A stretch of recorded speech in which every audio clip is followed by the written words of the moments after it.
Thomas à Kempis, The Imitation of Christ, Chapter 3, of the knowledge of truth.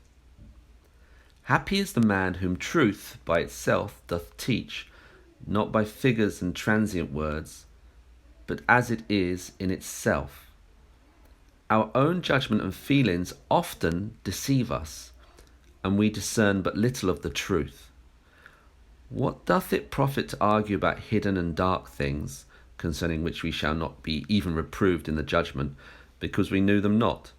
O grievous folly, to neglect the things which are profitable and necessary, and to give our minds to things which are curious and hurtful. Having eyes, we see not. And what have we to do with talk about genus and species? He to whom the eternal word speaketh is free from multiplied questionings. From this one word are all things, and all things speak of him. And this is the beginning which also speaketh unto us. No man without him understandeth or rightly judgeth. The man to whom all things are one, who bringeth all things to one, who seeth all things in one, he is able to remain steadfast of spirit and at rest in God. O God, who art the truth, make me one with thee in everlasting love. It weareth me so oftentimes to read, and it wearieth me oftentimes to read and listen to many things. In thee is all that I wish for and desire. Let all the doctors hold their peace. Let all creation keep silence before thee.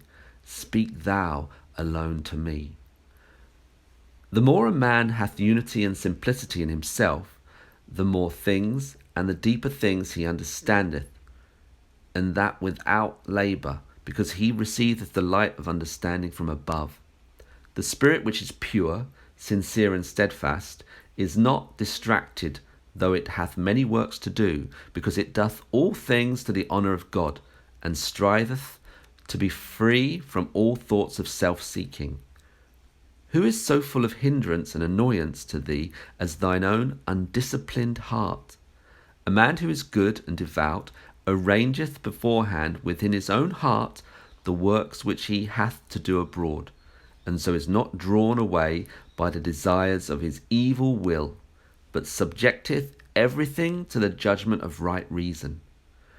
Who hath a harder battle to fight than he who striveth for self-mastery?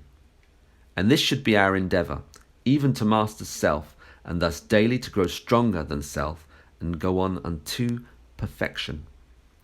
All perfection hath some imperfection joined to it in this life, and all our power of sight is not without some darkness. A lowly knowledge of thyself is a surer way to God than the deep searching of man's learning. Not that learning is to be blamed, nor the taking account of anything that is good, but a good conscience and a holy life is better than all. And because many seek knowledge rather than good living, therefore they go astray and bear little or no fruit. Oh, if they would give that diligence to the rooting out of vice and the planting of virtue which they give unto vain questionings, there had not been so many evil doings and stumbling blocks among the laity, nor such ill living among houses of religion. Of a surety, at the day of judgment it will be demanded of us, not what we have read, but what we have done. Not how we have spoken, but how holily we have lived. Tell me, where now are all those masters and teachers whom thou knewest well, whilst they were yet with you and flourished in learning? Their stalls are now filled by others, who perhaps never have one thought concerning them. Whilst they lived, they seemed to be somewhat, but now no one speaks of them. Oh, how quickly passeth the glory of the world away!